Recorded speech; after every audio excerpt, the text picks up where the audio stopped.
Oramos, Padre, ante muchas gracias por este día, por estos momentos. Gracias por estar aquí, gracias por tu misericordia, porque tu mano no se ha cortado todavía. Siempre estás con los brazos abiertos, esperando que vayamos con la actitud correcta, Señor. Perdónanos si nuestra actitud no ha sido la que tú esperabas.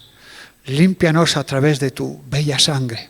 Acéptanos en tu presencia. Usa mis labios de barro para llevar tu mensaje, tu palabra, para edificar, para enseñar, para redarguir. Si tienes que exhortar, disciplinar, corregir, hazlo también, Señor, empezando por mí. Señor, enséñame cómo se hace. Ayúdame a trabajar contigo, a someterme a ti. Gracias por todo, Padre, y bendice a mis hermanos. En el nombre de Jesús, amén y amén. Nos sentamos. Muy bien. Este mes estuve orando y el Señor me dio la palabra fe.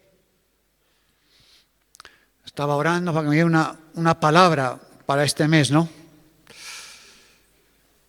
Y la palabra que el Señor me daba era la fe. En el libro de Santiago, capítulo 1.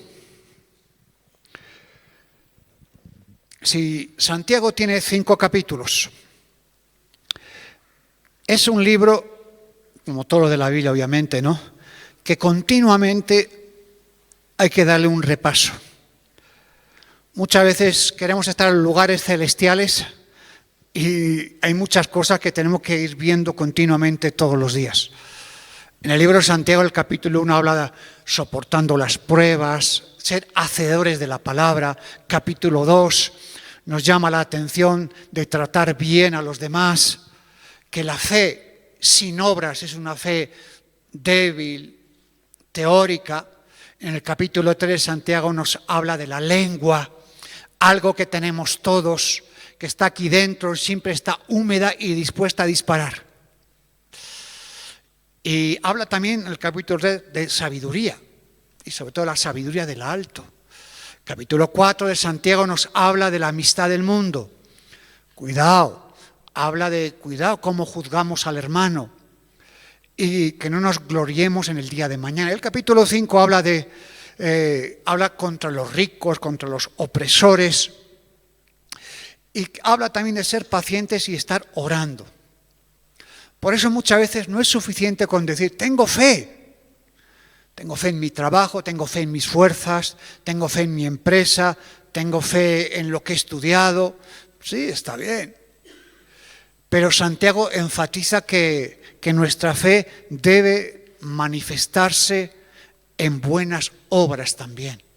No obras para salvarse, sino que la fe tiene que tener algún resultado por algún lado. Si no es una fe que tú dices que tengo fe, sí, claro, tú lo dices, pero no se desarrolla, no se nota. Es una fe que es más para ti, pero a veces inoperante incluso, ¿no? Entonces, Santiago habla de una gama de pecados y sobre todo habla del orgullo, de los prejuicios, habla de la hipocresía, de la mundanalidad, habla de la lengua descontrolada, de la apatía, y que los momentos difíciles de prueba vamos a ser probados y vamos a ver qué fe está en nuestras vidas. Porque todos tenemos fe aquí, pero hasta que no viene una prueba, una dificultad extraordinaria, tu fe no sale a luz y no te das cuenta qué tipo de fe tenías. Tú pensabas que la fe tuya estaba bien, robustecida, lees la palabra, vienes a la iglesia, pero Dios permite en tu vida situaciones muy complicadas que tú no te las esperas. Es más, dices, Señor, ¿por qué me ocurre a mí esto? Me desborda lo que está pasando. Entonces tu fe tiene que salir ahí a trabajar contra todo eso. Y Santiago habla mucho que la fe sin obras no es una verdadera fe, sino que podemos ser unos buenos oidores, Buenas personas, buenos creyentes, obviamente, ¿no? Incluso buenos religiosos. Santiago capítulo 1, vamos a ir, fíjate lo que dice, ¿no? Santiago capítulo 1. Por eso, como tiene 5 capítulos y son bien fáciles, cada día de esta semana te puedes leer un capítulo. ¿Alguien se compromete a hacer eso? Luego, no, se me ha olvidado. Bueno, no empecemos. Tengo mucho trabajo. Ay, claro. ¿Cuánto te cuesta leer un capítulo de Santiago? 7 minutos, 8 minutos, 10 minutos. Pero no tienes que leerlo así, pum, sino leerlo, volverlo a leer, orar y a ver en qué yo me identifico con eso. Santiago 1:1, entonces, ¿no? Santiago, siervo de Dios y del Señor Jesucristo, a las 12 tribus que están en la dispersión. Salud. ¿Quién no quiere salud, no? Yo peleo todos los días, Señor, dame salud, ¿no? El autor de esta carta es el hermano de Jesucristo. Jesús tenía hermanos y tenía hermanas, ¿no? Y este hombre que escribe esta carta se llama Santiago.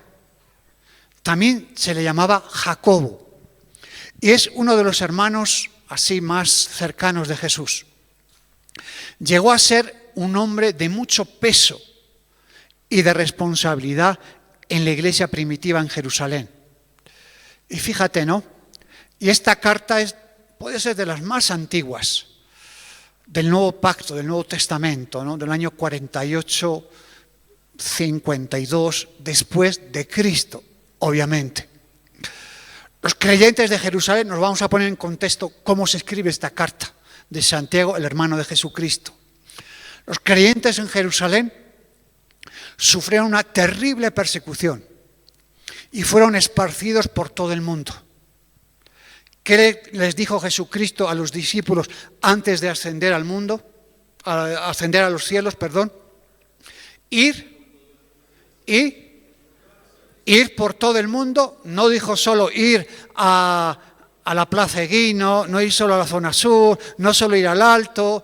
Bueno, que hay que ir también, obviamente, ¿no? Pero le dijo ir por todo el mundo. O sea, no solo en vuestro entorno, que por ahí hay que empezar, Jerusalén, Judea, Samaria, sino ir por todo el mundo. Y hacer que la iglesia va a ser juzgada porque no hace discípulos. Le gustan más los creyentes. Hoy están y mañana no están. Pero dice que el diablo es un gran creyente también. O sea, si solo hacemos creyentes, dice que el mayor creyente es el diablo. Porque él cree también. Cree en Jesucristo. Cree en la redención, aunque él no la va a tener. Entonces, fíjate, ¿no? En esa desobediencia de la iglesia, de hacer discípulos y de no querer ir por todo el mundo, mi familia, mi trabajo, mi dinero, ay, mi mamá, mi proyecto, tengo que estudiar, tengo que trabajar, todo eso está muy bonito. Pero a estos en concreto, Dios les dijo ir por todo el mundo. Y como parece que les gustaba más estar en Jerusalén, el churrasco, los amigos, el fútbol, la rutina diaria, ir a la iglesia, pues Dios rompió todo eso. Y permitió una persecución. Y fueron esparcidos por todo el mundo. Muchos, miles, eran creyentes de la iglesia primitiva, donde estaba Santiago, con Pedro y Juan al principio. Y ahora están sin iglesia, sin pastor, sin casas, sin dinero. Y Santiago se pone en contacto con esos hermanos que lo han perdido todo. Y no han sido incluso bienvenidos en los países donde han ido. Y les escribe esta carta. Fíjate, ¿no? Versículo 2. Hermanos míos, tener por sumo gozo cuando halléis en diversas pruebas, sabiendo que la prueba de vuestra fe produce queja. Amén. ¿Qué dice? Paciencia la que yo tengo con ustedes.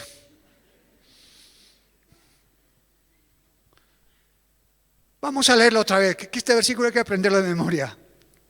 Fíjense, sabiendo que la prueba de vuestra fe más tenga la paciencia su obra completa, para que seamos completos, cabales, sin que os falte cosa alguna.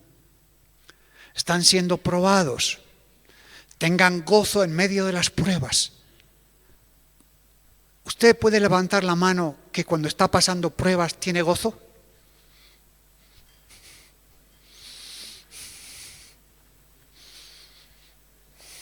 ¿Cuántos?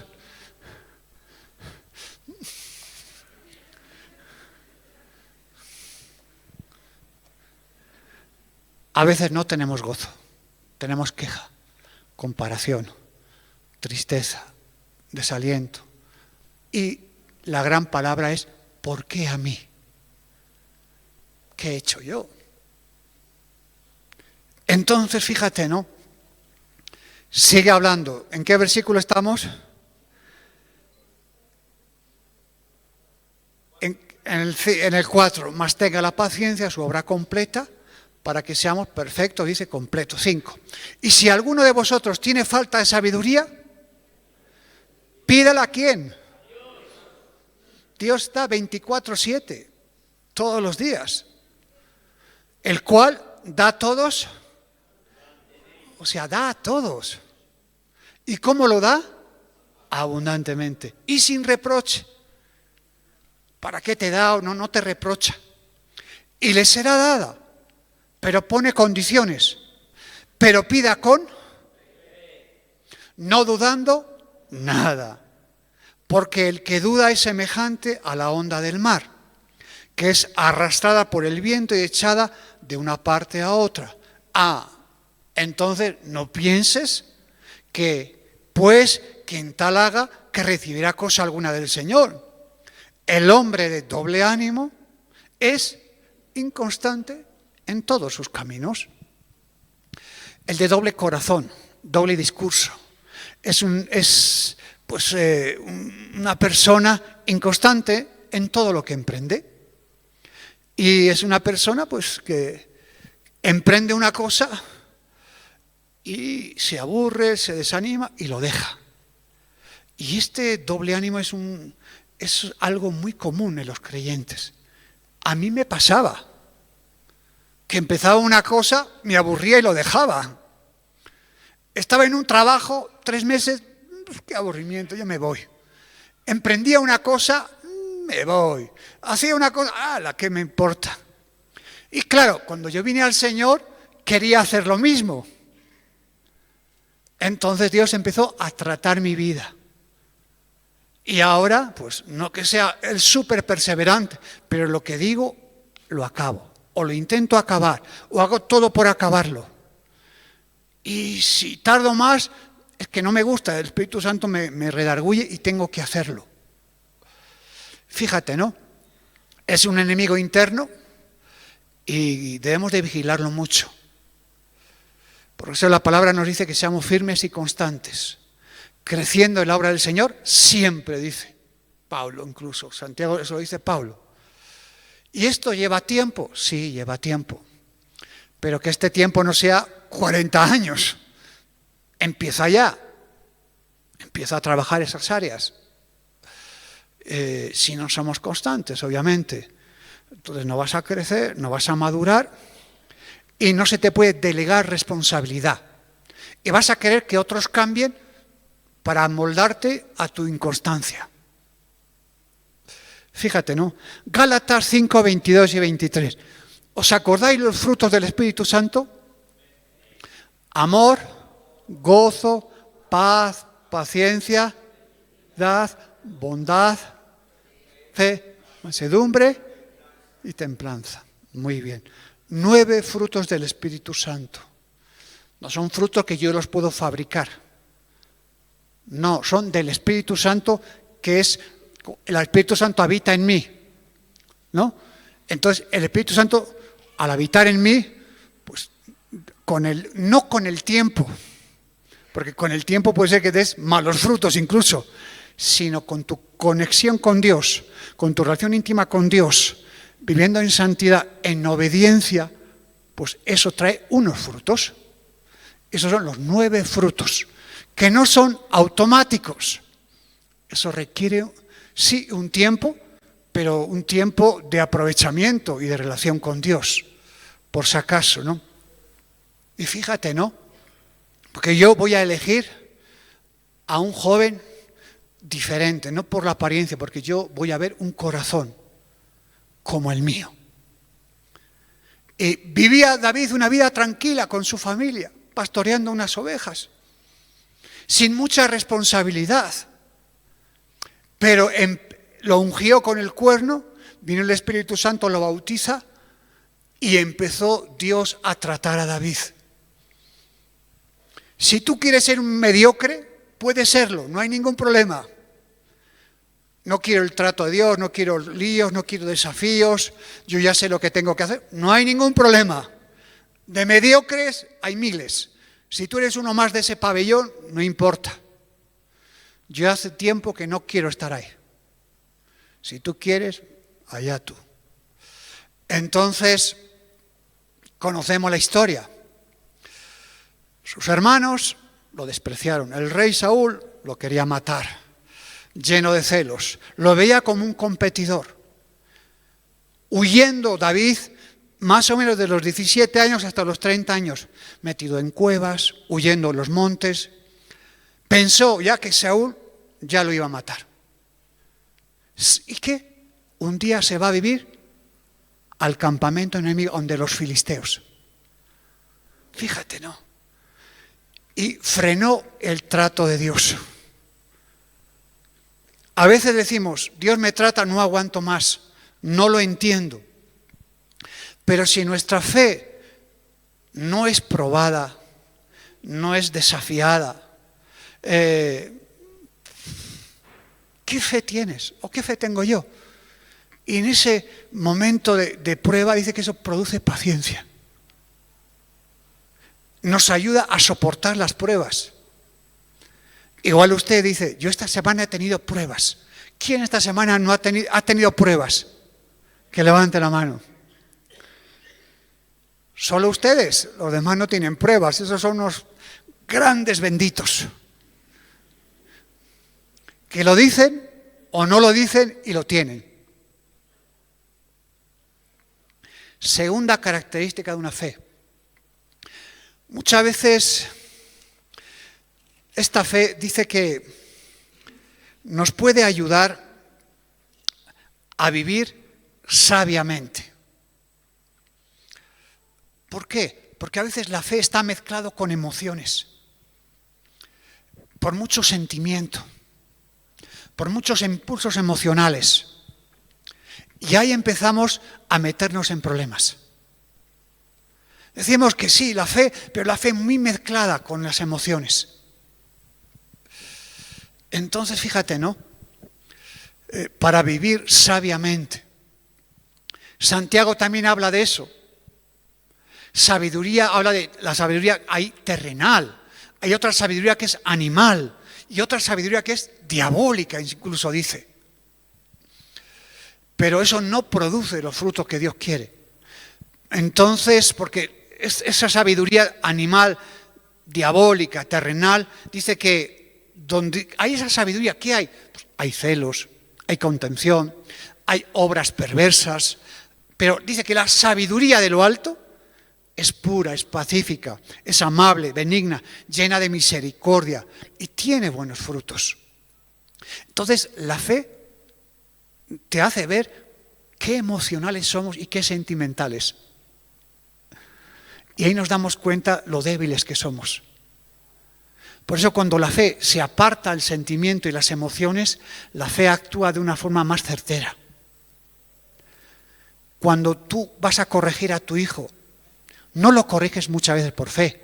¿Cómo lo corriges? Emocionalmente, sentimentalmente. ¿Y qué pasa? Que hacemos una mala corrección. Porque ven nuestra debilidad. entonces nos damos cuenta que igual tenemos fe para eso, pero no para nuestros hijos. Igual tienes una fe para un negocio o para hacer otras cosas. 3, la fe que también nos ayuda a controlar la lengua. Ese pequeño miembro, ¿no?, que habita ahí en la boca. Dice que mira ese barco tan gigantesco, tan grande, lo mueve un pequeño timón. Y dice Santiago de la lengua, todos ofendemos muchas veces con la lengua. Si alguno no ofende en palabra, este es varón perfecto. ¿Es usted varón perfecto? No todavía. E incluso fíjate lo que dice, ¿no? El que puede domar la lengua puede refrenar todo su cuerpo, dice. Incluso dice, la lengua es un fuego, dice, un mundo de maldad que contamina el cuerpo y ningún hombre ha podido domar la lengua. Fíjate, ha domado elefantes, jirafas, leones, leopardos, los animales más incómodos y más salvajes, pero nunca ha podido domar la lengua. Ay, ¿no? ¿Qué tendrá este miembro tan pequeño que siempre está húmedo y siempre está dispuesto a disparar? Está dispuesto a disparar, ¿no? Y uno dice, le dije, no tenía que haberle dicho, tenía que haber callado. ¿Alguien le ha pasado alguna vez eso? Me tenía que haber callado. ¿Para qué le dije eso? ¿Se va a ofender conmigo ahora? Es que la lengua es así. Por eso, la fe nos ayuda a controlar la lengua. 4. También la fe nos ayuda a someternos a Dios y a su voluntad. Si yo no confío en Dios, no puedo someterme a Dios. No puedo. Entonces, cuando hablo de Dios, habla a las autoridades puestas por Dios. Y las autoridades puestas por Dios no son perfectas.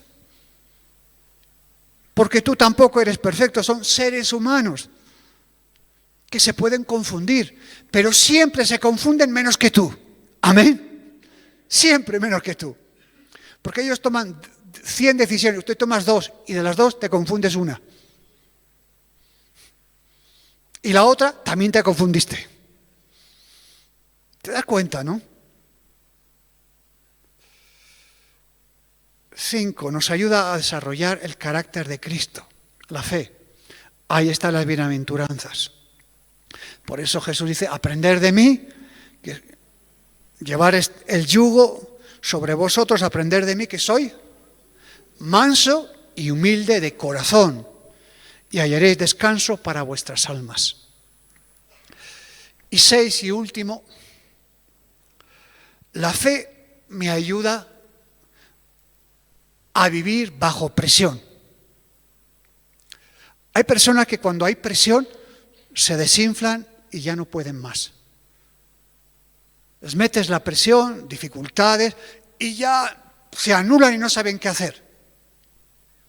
Entonces la fe es para ayudarte en eso también.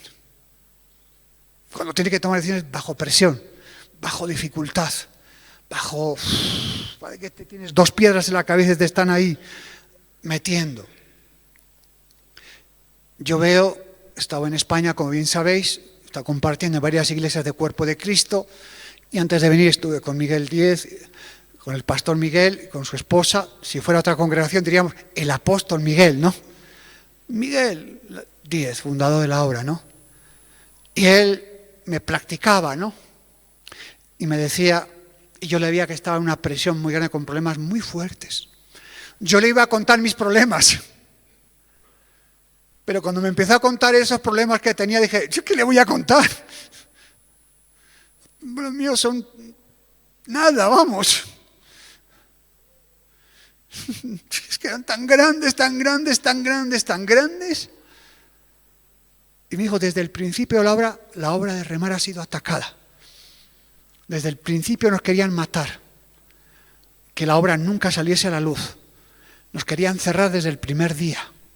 gobiernos, hay alcaldías, han hecho todo lo posible desde que Remar nació hace 42 años. Y me decía, hay que tener fe en Jesucristo, no en Remar. Cuidado, la fe en Jesucristo.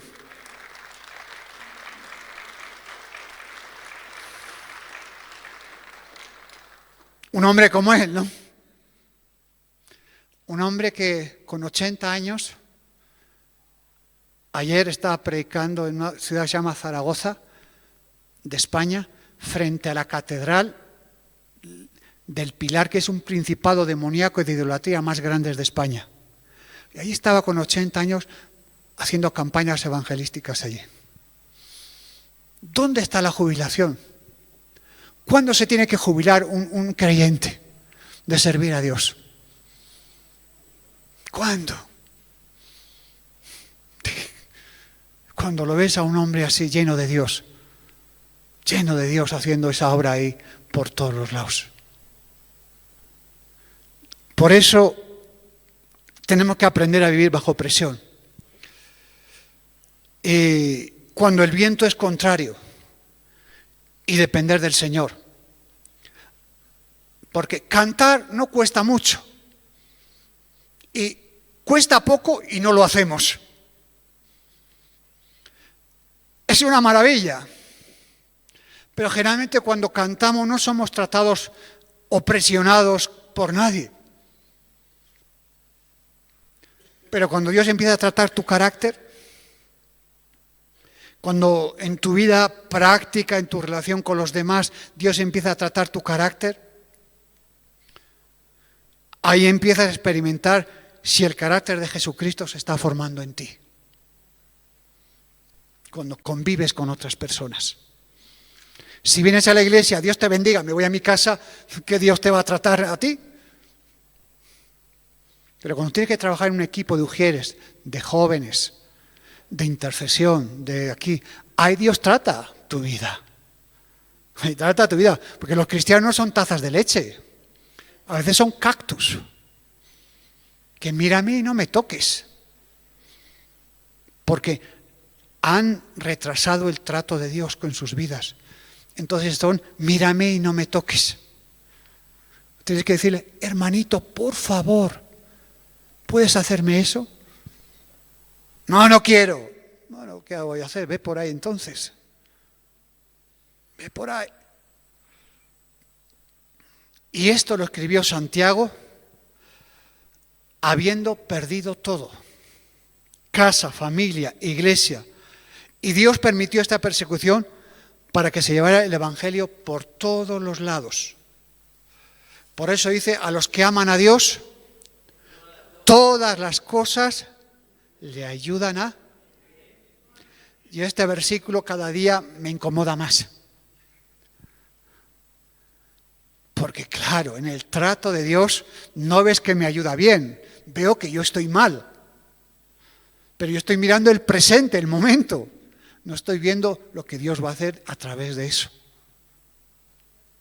Porque Dios es bueno y para siempre es su misericordia. Amén. Dale un fuerte aplauso al Señor.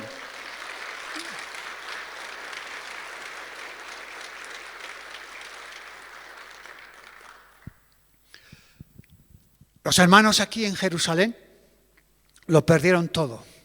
Ya no había Santa Cena, ya no había iglesia, no había escuela dominical, no había culto para jóvenes, no había grupos de alabanza. Salieron corriendo.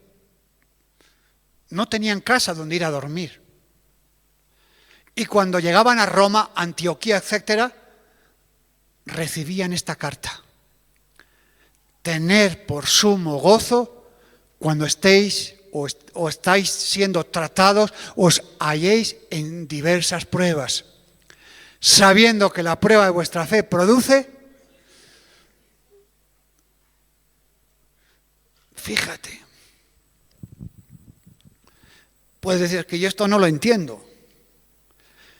Y cuando llegaban a los países, no lo recibían con los brazos abiertos. Bienvenido, hermanito. No. Eran maltratados y maltratados y maltratados. ¿Te das cuenta, no? ¿Qué calidad de evangelio había? Sabían soportar las pruebas. Sabían desprenderse de todo. Yo he ido a España y allí, bienvenido pastor, aquí te dejamos comida, aquí está la casa. Esto es una bendición ir ahí, ¿no? Pero ir allí, no tienes casa, vete de aquí, ¿qué haces aquí? No vengas aquí. A mí qué me importa tu problema, imagínatelo. Y Santiago lanza esta carta. Fíjate, ¿no? Lanza esta carta. Tener sumo gozo cuando estéis pasando diversas pruebas, sabiendo que la prueba que estáis pasando y la prueba de vuestra fe va a producir paciencia. Y uno dice, yo no quiero paciencia, yo quiero dinero, tranquilidad, paz. Igual que todos. ¿Te das cuenta, no?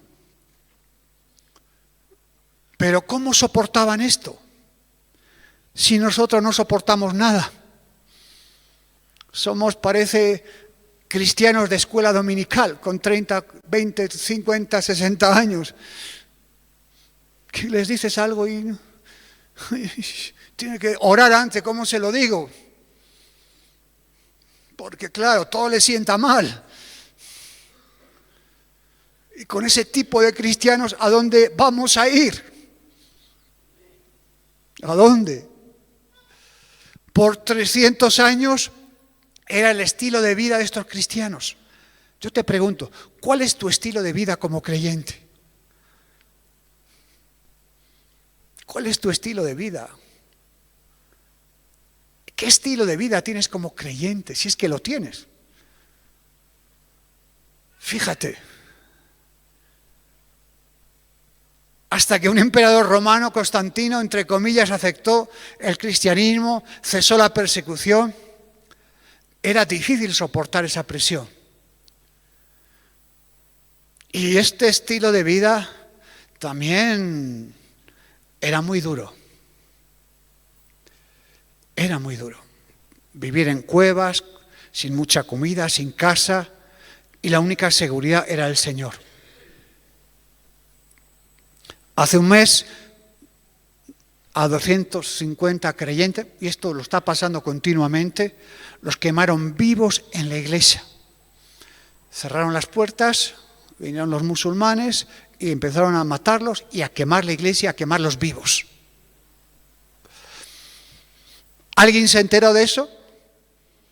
No. ¿Algún informativo dio eso?